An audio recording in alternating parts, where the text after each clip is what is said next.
అంటున్నటువంటి పరిస్థితి. ప్రధానంగా అక్కడ పోలీసులు ఎందుకు కాల్పులు జరిపారు, కాల్పులు ఉద్దేశపూర్వకంగానే జరిపారు అంటూ కూడా అటు తండ్రి ఆరోపిస్తున్నారు.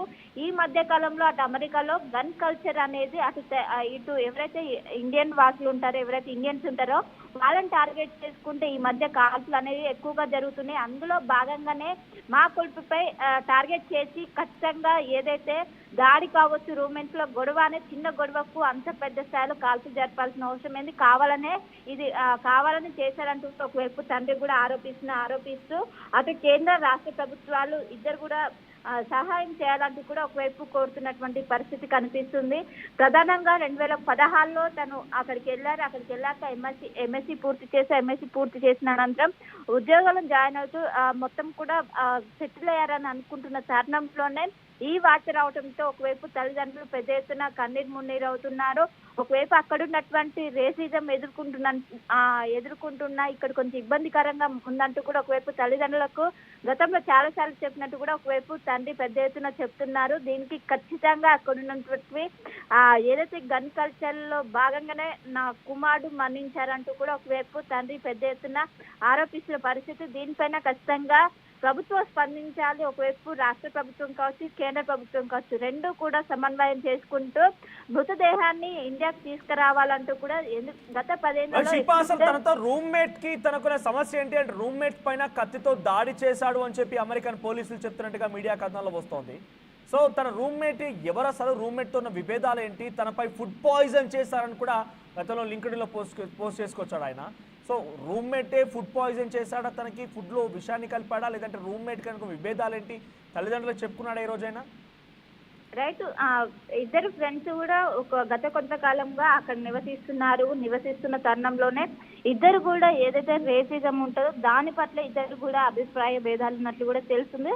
దీన్ని రోజుకి గొడవలు అనేవి తారాస్థాయికి పెరిగిన అనంతరం అక్కడ ఉన్నటువంటి ఏదైతే 15 రోజుల క్రితం ఒక్కసారిగా ఇద్దరు కూడా పెద్ద ఎత్తున గొడవలు పడ్డారు. ఒకవైపు ఇద్దరు కూడా ఆయుధాలతో పరస్పరం దాడికి దిగారు. వెంటనే ఎమర్జెన్సీ కాల్ చేశారు 911కి. పోలీసులకు ఇన్ఫర్మేషన్ ఉంటే వెంటనే పోలీసులు కూడా ఘటనా స్థలానికి చేరుకొని అక్కడ వాళ్ళిద్దరిని కూడా నిర్వహించే ప్రయత్నం చేసినప్పటికీ ఇద్దరు చేతిలో కూడా ఆయుధాలు ఉండడంతో వెంటనే పోలీసులు కాల్పులు జరిపారు. కాల్పుల్లో బాలమూరు వాసి మృతి చెందారు. ఇక్కడున్న మొత్తం ఇంకో వ్యక్తి కూడా గాయపడ్డట్టు కూడా తెలిసిన ఆ వ్యక్తిని ప్రస్తుతం హాస్పిటల్లో జాయిన్ చేశారు. దీనికి ప్రధానంగా ఒకవైపు ఏదైతే ఖచ్చితంగా ఇది కావాలనే చేశారంటూ కూడా తల్లిదండ్రులు ఆరోపిస్తున్నారు. కానీ గత కొంతకాలం క్రిందట ఆ నిజాముద్దీన్ ఇక్కడ రేసిజం ని ఎదుర్కొంటున్నా ఎవరు కూడా సహకరించడం లేదు. ప్రతిరోజు కూడా అటు ఉద్యోగం నుంచి కూడా టర్మినేట్ చేసినట్టు కూడా చెప్తున్నారు. సో దీనికి సంబంధించినటువంటి పూర్తి స్థాయిలో డీటెయిల్స్ కూడా ఏదైతే కాసేపట్లో ఇటు కేంద్ర ప్రభుత్వం దీనిపైన స్పందించాక తెలిసే అవకాశం ఉంది. ఎందుకంటే రేసిజం వల్ల చనిపోయారా, లేకుంటే ఈ ఉద్యోగం కావచ్చు వాళ్ళిద్దరి మధ్య ఏదైతే స్నేహితుల మధ్య అయినటువంటి గొడవ వల్ల చనిపోయారా అనేది కూడా ప్రస్తుతం క్లారిటీ వచ్చే అవకాశం అయితే కనిపిస్తుంది. కానీ తండ్రి మాత్రం కావాలని పోలీసులు పక్కా ప్లాన్ ప్రకారమే కాల్పులు జరిపారు. కాల్పుల్లో కావాలనే మా కొడుకుని ఈ విధంగా చేశారంటూ కూడా ప్రస్తుతం అయితే తండ్రి ఆరోపిస్తున్నారు. ఎందుకంటే గత కొంతకాలం నుంచి చూసుకున్నట్లయితే ఇండియన్లే టార్గెట్ గా అటు అమెరికాలో గన్ కల్చర్ అనేది పెరుగుతుంది. ఇందులో మూలంగానే ఘటన జరిగింది సెప్టెంబర్ 3న అన్నట్టుగా తెలుస్తోంది. 15 రోజులు కావస్తోంది. ఇప్పటివరకే తండ్రికి సమాచారం లేదా, నిన్నే తెలిసిందా? ఖచ్చితంగా ఘటన జరిగి 15 రోజులు అవుతుంది. 15 రోజుల తర్వాత గురువారం రోజు అటు తండ్రికి ఇన్ఫర్మేషన్ ఇచ్చారు. ఈ విధంగా ఇంత ఒకవైపు సొంత కుమారుడు మరణించినా కూడా ఇప్పటి వరకు సమాచారం లేదు, ఏదో జరిగి ఉంటది, కావాలనే చేస్తుంటారు, హైడ్ చేస్తున్నారంటూ కూడా అటు తండ్రి ఆరోపిస్తున్నారు. మొత్తం మీద సెప్టెంబర్ 3న ఈ ఘటన జరిగినట్టు కూడా తెలుస్తుంది. ఆలస్యంగా వెలుగులోకి వచ్చింది. అటు తల్లిదండ్రులకు సైతం అసలు ఇన్ఫర్మేషన్ లేదు. తన కొడుకు నుంచి కూడా అటు రోజు కూడా కాల్ చేసే మాట్లాడేవారు. కానీ తన కాల్ చేసినా కూడా రెస్పాండ్ అవటం లేదు. తన వేరే స్నేహితులు కాల్ చేశారు. ఎవరైతే నిజాముద్దీన్ చెందినటువంటి స్నేహితులు ఇటు తల్లిదండ్రులు కాల్ చేసి ఈ విధంగా మీ అబ్బాయి కాల్పులకు బలయ్యారని చెప్పడంతో వెంటనే అక్కడ ఉన్నటువంటి వాళ్ళతో కన్ఫర్మేషన్ చేసుకున్న అనంతరం ఇటు విదేశాంగ మంత్రికి కూడా లేఖ రాసి ఖచ్చితంగా ఇక్కడికి తీసుకురావాలి అంటూ కూడా ఒకవైపు వాళ్ళు విన్నపిస్తున్నటువంటి పరిస్థితి. ఈ విధంగా 10 ఏళ్ల క్రితం అక్కడికి వెళ్ళి ఎన్నో ఆశలతో అక్కడ సెటిల్ అయ్యి మళ్ళీ ఖచ్చితంగా తిరిగి వస్తారంటూ కూడా వాళ్ళు అనుకుంటున్న సమయంలోనే ఈ విధంగా కావడంతో కన్నీరు మున్నీరు అవుతున్నారు. ఇప్పటికే అటు రాష్ట్ర ప్రభుత్వానికి కావచ్చు, కేంద్ర ప్రభుత్వానికి కావచ్చు ప్రస్తుతం అయితే వేడుకుంటున్నా ఖచ్చితంగా ఇక్కడికి తీసుకురావాలి అంటూ కూడా దీనికి గల కారణాలు ఏంటో కూడా దీనిపైన ఎంక్వైరీ చేయాలంటూ కూడా ఇండియన్ ఎంబసీకి కూడా ప్రస్తుతం అయితే లేఖ రాసినట్టు సమాచారం అందుతుంది. Right, thank you Shilpa. So మొత్తంగా మహబూబ్ నగర్ చెందినటువంటి మొహమ్మద్ నిజాముద్దీన్ 2016లో ఎంఎస్ కోసం అని చెప్పి యుఎస్కు వెళ్ళిపోయాడు. అక్కడి నుంచి అక్కడే ఉద్యోగం చేస్తూ ఉన్నాడు, అంతా సవ్యంగానే ఉంది. కానీ రీసెంట్గా ఆయన లింక్డ్ఇన్ పోస్ట్ తన తండ్రి చెప్తున్న మాటలో చూస్తే కనుక నేను రేషియలిజాన్ని ఎదుర్కొంటున్నాను, ప్రాంత విభేదాలని, మత విభేదాలని, నేను వివక్షతని ఎదుర్కొంటున్నాను అని చెప్పి ఆ నిజాముద్దీన్ రాసుకొచ్చాడు లింక్డ్ఇన్లో. ఆ తర్వాత తన ఫుడ్ని కూడా పాయిజన్ చేశారని చెప్తున్నాడు, నా ఫుడ్ కూడా పాయిజన్ చేశారని చెప్తూ ఉన్నాడు. సో ఇవన్నీ కూడా రాసుకొచ్చాడు. సో తర్వాత అటు నిజాముద్దీన్కి సంబంధించినటువంటి విషయంలో కొంత కంపెనీ కూడా తను టర్మినేట్ చేసింది. ఆ కంపెనీలో లేడు, తర్వాత మరి ఎటువంటి ఉద్యోగం సాధించాడు, ఎలా ముందుకు వెళ్ళాడో తెలియదు. కానీ ఇప్పుడు సెప్టెంబర్ 3వ తేదీన తనతో పాటుగా రూమ్లో ఉండేటువంటి తన స్నేహితుడి పైన కత్తితో దాడి చేస్తున్నాడు అని చెప్పి పోలీసులు చెప్తున్నారు, అమెరికన్ పోలీసులు చెప్తూ ఉన్నారు. సో దాడి చేస్తూ ఉన్నాడు, ఆ మిత్రుడు కూడా చాలా తీవ్రంగా గాయాలయ్యాయి. కత్తి చేతిలో ఉంది కాబట్టి ఆయన చెప్తే వినకపోవడంతోనే మేము కాల్చామని చెప్పి అక్కడ అమెరికన్ పోలీసులు చెప్తున్నారు. సో వెంటనే హుటాహుట్నా ఇటు నిందితుడిని అంటే నిజాముద్దీన్ని ఆ కత్తితో దాడి చేసిన కారణంగా ఆయన్నిపై కాల్చడంతో ఆయనని అటు కత్తి గాయాలన్నటువంటి ఆ మిత్రుడు ఇద్దరిని కూడా హాస్పిటల్కి తరలించాము. సో నిజాముద్దీన్ హాస్పిటల్కి తరలించిన తర్వాత చికిత్స పొందుతూ మరణించాడట. ఆ తల్లిదండ్రులకు కూడా సుమారుగా 10-15 రోజుల తర్వాత సమాచారం అందింది. సో ఏదేమైనా ఎటువంటి తప్పు చేసినా, ఎటువంటి ఇబ్బందులకు గురి చేసినా కూడా డైరెక్ట్గా చంపే హక్కు ఎవరికీ లేదు. వారిని నిజంగానే తప్పు చేశారనిపిస్తే చట్టరీత్యా చర్యలు తీసుకోండి, అరెస్ట్ చేయండి, జైలుకు పంపించండి.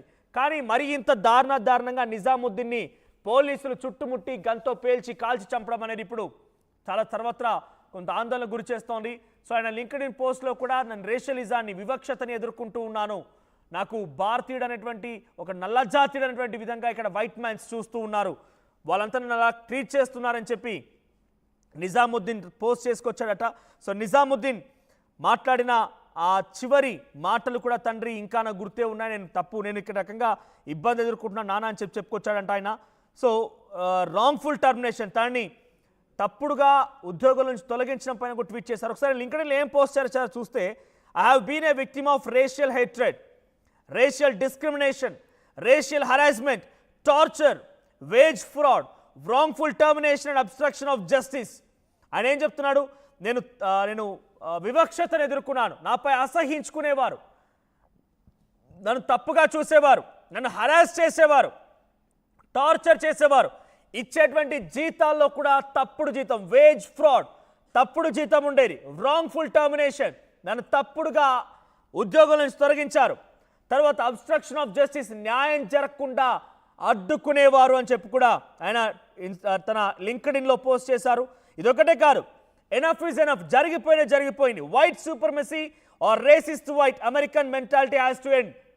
ఈ జరిగిపోయింది, ఇకపైనైనా వైట్ సూపర్మసీ, తెల్ల జాతీయులు మీ యొక్క అమెరికన్ మెంటాలిటీని, రేసిజం మెంటాలిటీని ఇకనైనా స్వస్తి పలకండి అని చెప్పి ఆయన లింక్డ్ఇన్లో పోస్ట్ చేశారట. సో ఈ రకమైన పోస్ట్ కారణంగా నేను పాయిజనింగ్ ఆఫ్ హిస్ ఫుడ్, తన యొక్క ఆహారంలో కూడా విషం పెట్టారట, ఎవరు డిస్క్రిమినేషన్ ఎదుర్కొన్నారట, ఎవిక్షన్కి గురయ్యాడట. సో ఇలా కంటిన్యూస్గా ఆయన ఎదుర్కొన్న ఇబ్బందులని కూడా లింక్డ్ఇన్లో పోస్ట్ చేసుకొచ్చారు. ఆ తర్వాత ఏం జరిగిందో తెలియదు, కానీ సెప్టెంబర్ 3వ తేదీన తన తోటి రూమ్మేట్ పైన నిజాముద్దీన్ దాడి చేస్తున్నటువంటి సిచ్యువేషన్తో కొంతమంది పోలీసు అధికారులకు సమాచారం ఇస్తే పోలీసు అక్కడికి చేరుకొని నిజాముద్దీన్ పైన కాల్పులతో నిజాముద్దీన్ని అంతమొందించారట. సో ఏ తప్పు జరిగినా, ఎటువంటి తప్పు జరిగినా కూడా తెలియక జరిగిన నిజాముద్దీన్ డైరెక్ట్గా కాల్చి చంపేయడం అనేది పోలీసులు చేస్తున్న అతిపెద్ద తప్పు. దీనిపైన ఓపెన్ ఇన్వెస్టిగేషన్ చేయాలని చెప్పి ఇండియన్ ఎంబసీ కూడా కోరినట్టు తెలుస్తోంది. సో ప్రస్తుతానికి యుఎస్లో కూడా ఓపెన్ ఇన్వెస్టిగేషన్ జరుగుతోంది. సో ఒకసారి ఈ ఘటన పైన పోలీసులు మాట్లాడుకొచ్చారు, వారు ఏం మాట్లాడారో చూద్దాం.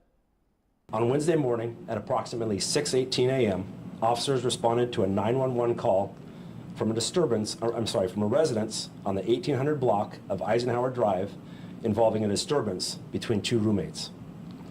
As officers were responding to the location, they received information that the situation had escalated, and the suspect was now stabbing the victim. The first arriving officer ran to the front door and identified themselves. The officer could hear a loud commotion inside and decisively made a crisis entry into the residence by kicking open the locked front door. The officer quickly followed the sounds toward the hallway where the